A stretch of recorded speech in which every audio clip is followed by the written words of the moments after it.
This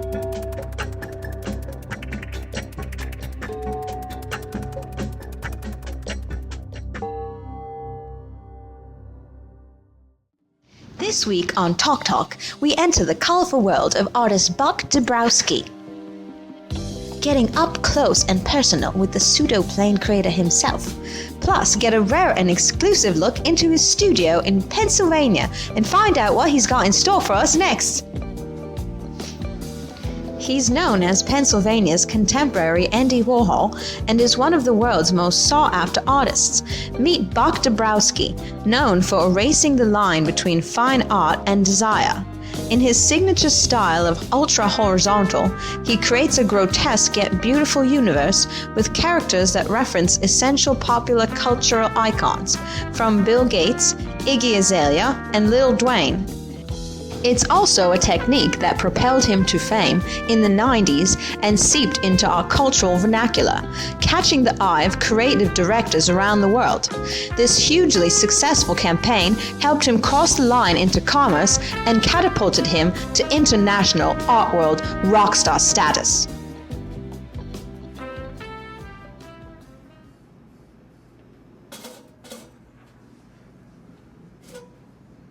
Yeah, thank you so much for... Oh, yes. Thank you for having me. To put it simply, the purpose of my work is to express what humans deep down desire most.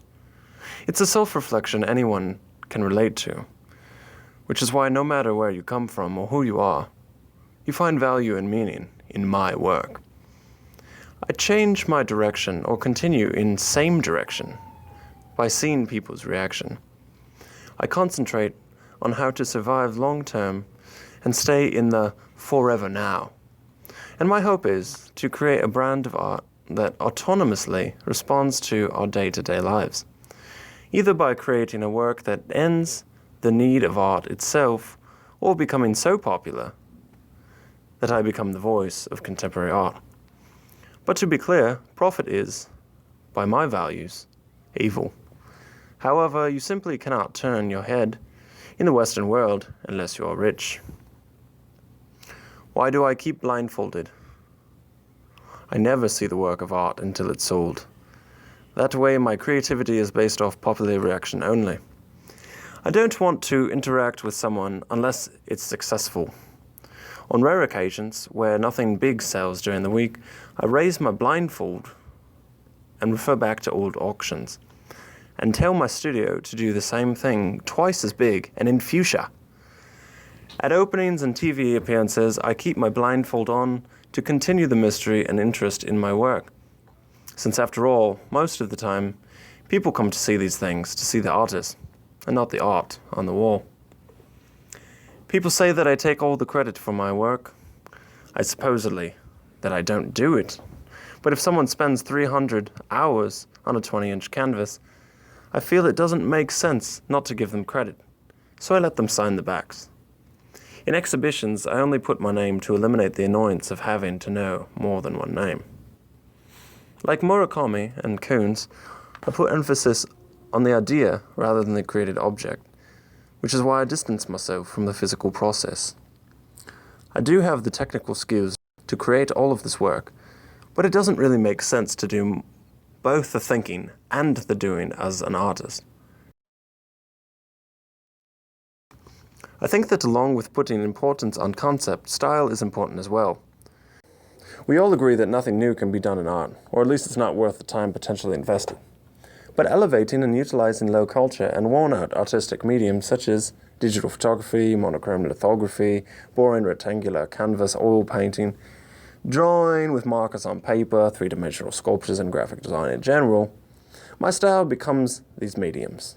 Because these mediums are so easy to work with, I use that potential to keep up with the ongoing contemporary life and stay relevant more than any other art director.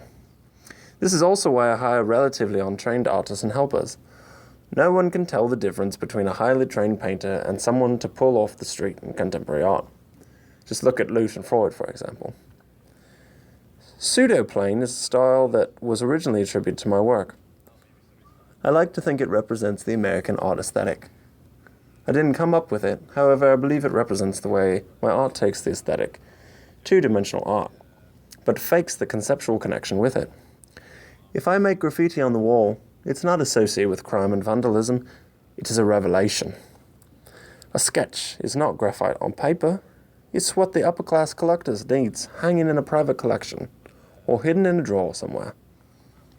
I accidentally started reading pages of this boring Boreal text about art theory while I was setting up a place for my dog to express himself.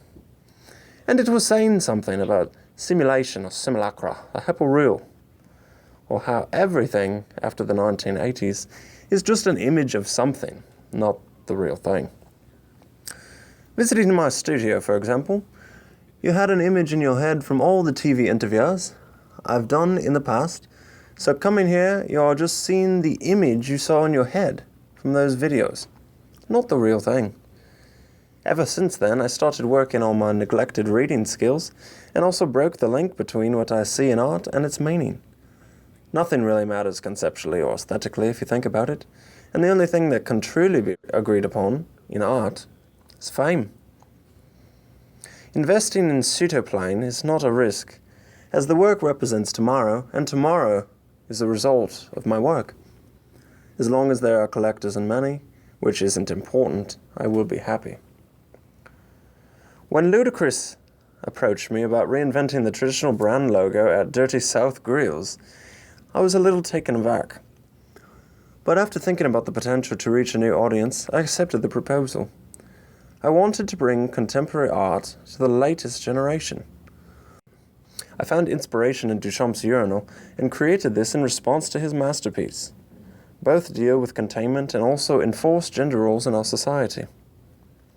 I would say, all of my employees love me like a mother. He's a total dick. But sometimes I know they could work more diligently. There was this one contemporary art show that I found out about 4 or 5 days before the opening, which wasn't my fault, they should have known to contact me. I knew the show needed this piece in my head that might normally take 3 months to create, and my helpers were resistant in pursuing the deadline. I simply couldn't let my reputation be tarnished, and I knew that if I wasn't in the show, I would have been forever forgotten. So these people are all gone now. But I really treat them like my friends. Now! I try not to think about the time I wasted training them only to paint in my style. I am a generous artist. I empathize with my helpers and give them their own space to work creatively. I always provide career advice and try to advance their own artistic endeavors through discipline. Discipline is the most important feature to have as an artist. Without it, you will lose the hope of being famous and successful. My advice for young artists is to surround yourself with great artists, much like myself.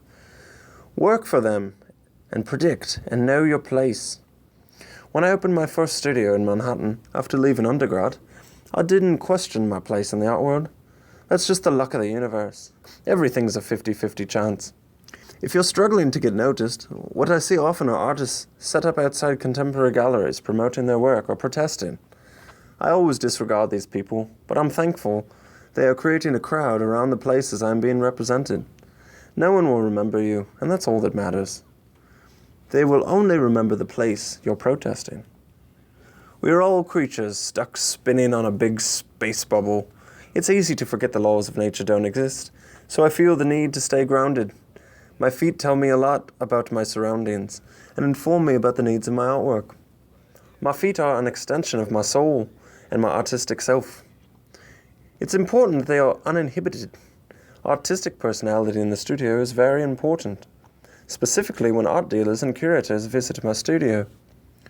The bare feet in art is most commonly associated with the symbol of fecundity and consecration, which isn't too far from how I regard my studio space and artwork. And when people come to my studio, they see my bare feet and say, "Wow, this work must be important. I can relate to it so well, as I don't wear shoes sometimes either." For me, art really starts with acceptance, self-trust. Wherever you come to with art, it's perfect. You don't have to come with anything. What you bring to something is the art. That's where it's found. It's found within you.